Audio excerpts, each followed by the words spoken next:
कभी ऐसा महसूस हुआ है कि हम सब एक दूसरे से इतने अलग क्यों हैं?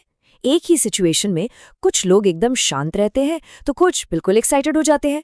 कुछ लोग प्लानिंग करते हैं तो कुछ बस फ्लो के साथ चलते हैं। तो चलिए आज इसी पहेली को सुलझाते हैं।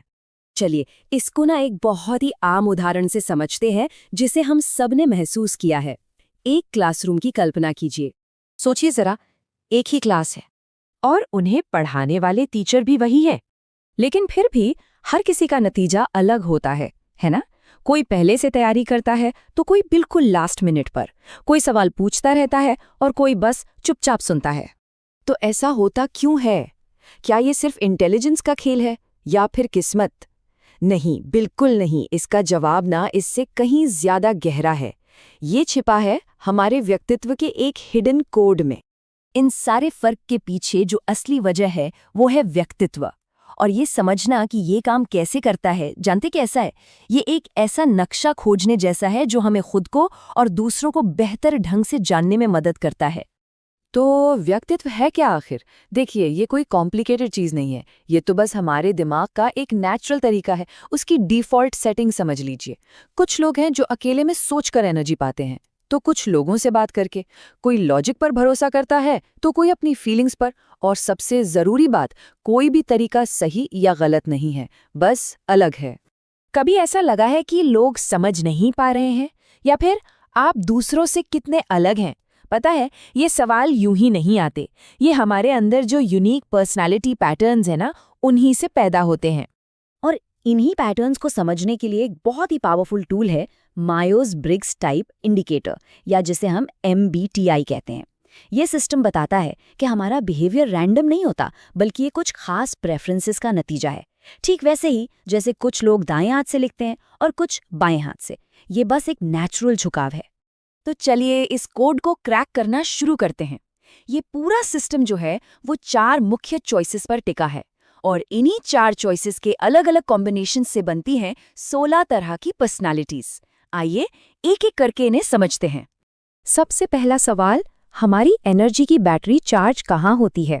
जो इंट्रोवर्ट लोग होते हैं वो अकेले समय बिताकर अपनी बैटरी चार्ज करते हैं। वो अपनी अंदर की दुनिया में ज्यादा कंफर्टेबल फील करते हैं।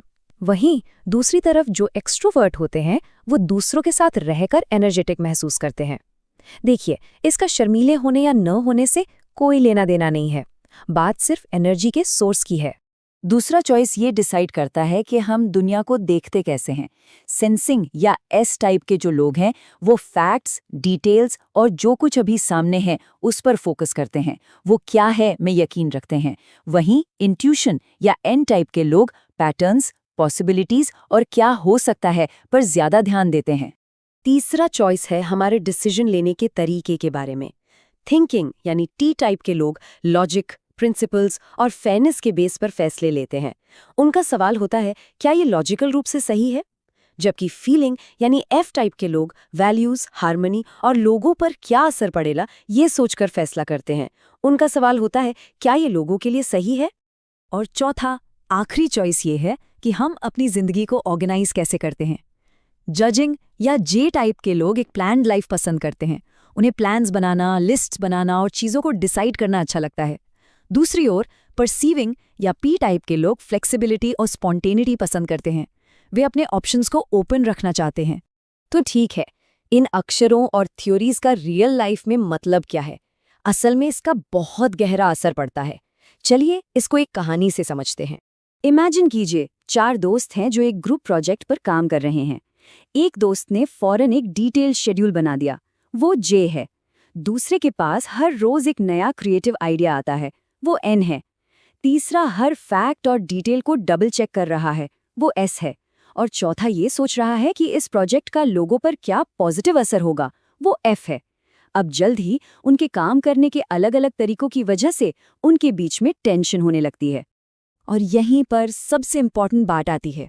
उनके बीच में टेंशन इसलिए नहीं थी कि वे बुरे लोग थे या एक दूसरे को पसंद नहीं करते थे। नहीं, टेंशन इसलिए थी क्योंकि उनके काम करने के जो नेचुरल तरीके थे, उनकी पर्सनैलिटी, वो आपस में टकरा रही थी। और ऐसा हमारी जिंदगी में हर जगह होता है, परिवारों में, रिश्तों में और हमारे करियर में भी। अब एक बात समझना बहुत बहुत जरूरी है कि पर्सनालिटी टाइप क्या नहीं है। इसको लेकर कुछ आम गलतफहमियां हैं जिन्हें दूर करना जरूरी है ताकि इस टूल का सही फायदा उठाया जा सके। देखिए, ये कोई ज्योतिष नहीं है जो आपका भविष्य बताएगा। ये किसी को अच्छा या बुरा नहीं बताता। ये लोगों को किसी बक्से में बंद करने के लिए नहीं है। और हाँ, ये बुरे बर्ताव का बहाना तो बिल्कुल भी नहीं है। ये बस एक आईना है जो आपकी नेचुरल प्रेफरेंसेस को दिखाता है, बस। तो असली बात क्या है? असली बात ये है कि जब हम अपने नेचुरल पैटर्न को समझ लेते हैं ना, तो ये सेल्फ ग्रोथ की तरफ पहला और सबसे पावरफुल कदम होता है। ये हमें बेहतर कम्युनिकेट करने में, स्ट्रेस को समझने में और ऐसे करियर और रिश्ते चुनने में मदद करता है जो हमारी असली नेचर से मेल खाते हों। तो इस सारी जानकारी के बाद एक सवाल सोचना तो बनता है। अगर किसी को अपने नेचुरल पर्सनालिटी पैटर्न की गहरी समझ हो, तो उसकी जिंदगी जीने का तरीका, उसके फैसले और उसके रिश्ते, वो सब कितने अलग हो सकते हैं। एक कदम विकसित भारत की ओर।